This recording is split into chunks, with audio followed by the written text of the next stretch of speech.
All right, everyone, buckle up. Today, we're tackling a writing system that's a bit like a beautifully crafted puzzle, the Arabic alphabet. It's really fascinating stuff. We're going to dig deep into its history, its little quirks, and how it can even hide secret messages. Right up my alley. I'm a sucker for codes. And it turns out those ancient Greeks and Hebrews weren't alone in seeing letters as more than just sounds. Not at all. And a great example of that is the concept of chronograms. Yeah, chronograms where words themselves can secretly hold dates based on this numerical value system. It's pretty mind-blowing. Absolutely. Each letter pulls double duty, representing both a sound and a number. So it's like a built-in code right there in the alphabet. Exactly. This Abjad system, as it's called, is ancient and actually has roots in Aramaic, which is the ancestor of the Arabic script. So we've got this ancient link to Aramaic, but as the Arabic alphabet evolved, it took on a life of its own. Did you know that even the loss of a single letter, like the Aramaic Samic, led to those cool regional variations we see in the alphabet today? It did. It's like a linguistic game of telephone. As the script traveled and different regions adopted it, slight changes naturally emerged. That makes sense. And those variations aren't just historical footnotes, right? They're still around today. Absolutely. They're still around, still shaping how the alphabet is written and understood in different parts of the Arabic-speaking world. It's a good reminder that language is always changing, even at the level of the alphabet. It really is. And speaking of change, the way Arabic letters connect and change form within a word is pretty amazing. Oh, yeah. Forget our simple print letters. These letters are practically shapeshifters. Initial, medial, final forms. It's like each letter has an outfit for every occasion. You got it. And it's not just for aesthetic purposes.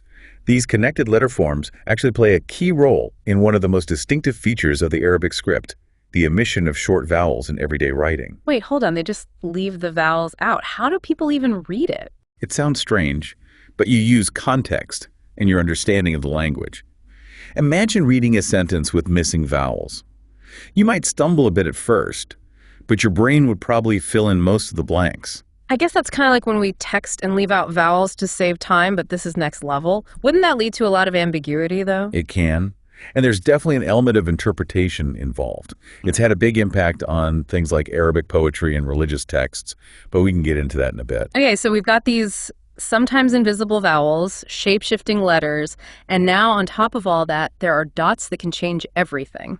Those dots, called diacritics, are small but mighty. It just goes to show how much thought went into this writing system. Exactly. Yeah. It's not just about representing sounds. It's about creating a system that's efficient and, honestly, quite elegant. And efficient it is. They even managed to represent long vowels without just inventing new symbols. That's right. They cleverly reused existing consonants to do double duty. Multitasking letters. Pretty clever, huh? Very clever.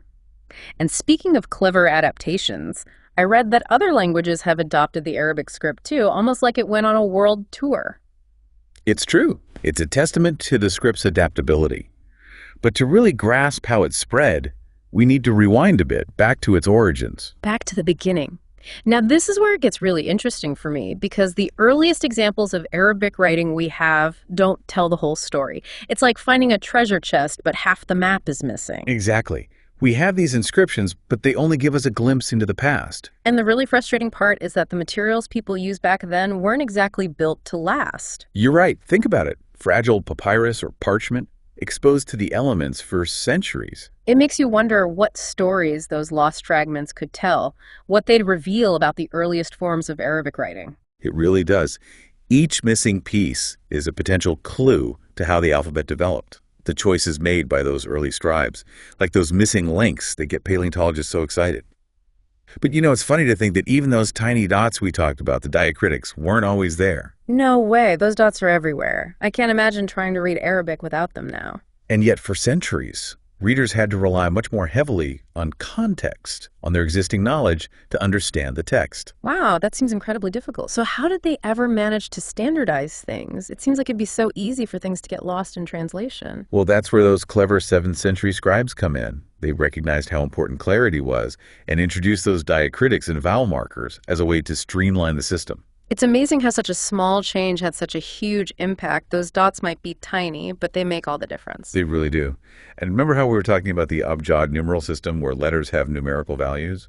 Well, those dots play a role there too. Wait, so changing a dot could actually change the entire numerical value of a word? It does. It adds another layer of complexity to an already complex system. Suddenly, Arabic calligraphy seems even more impressive, like you're not just dealing with beautiful handwriting, but you're deciphering a visual code. And just like any art form, calligraphy has different styles and variations. We touched on Mashriqi and Maghribi earlier, but there are so many more. Oh, right. And then there's that unique dotless ya they use in Egypt and Sudan.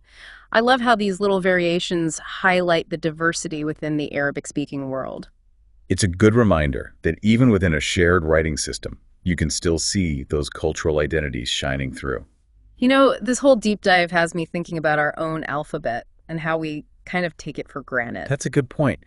Writing systems are more than just tools for communication. They're living records of human history, always evolving. It really makes you wonder what future historians will think when they look back at our writing in the digital age. Can you imagine them trying to decipher a text message with all the emojis and abbreviations we use?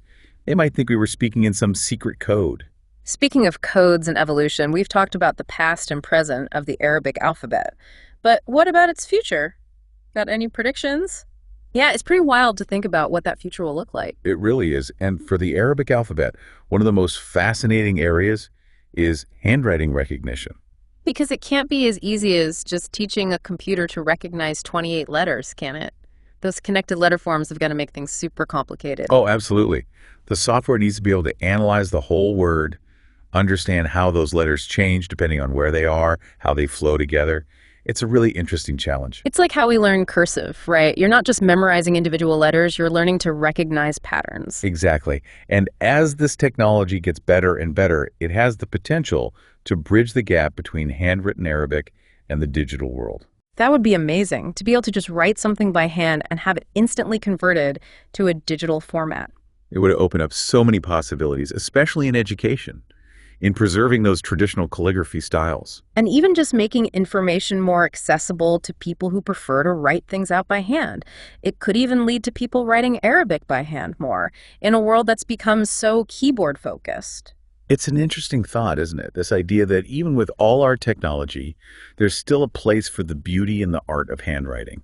It makes you realize that there's something powerful about that physical connection with language, the act of putting pen to paper, and with the Arabic alphabet, that connection goes so much deeper. It really does. It's a connection to art, to culture, to centuries of human history and adaptation. Every single curve, every dot has a story behind it.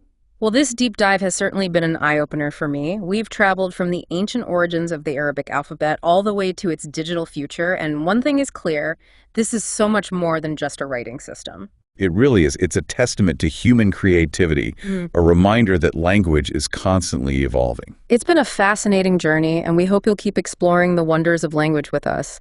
Until next time.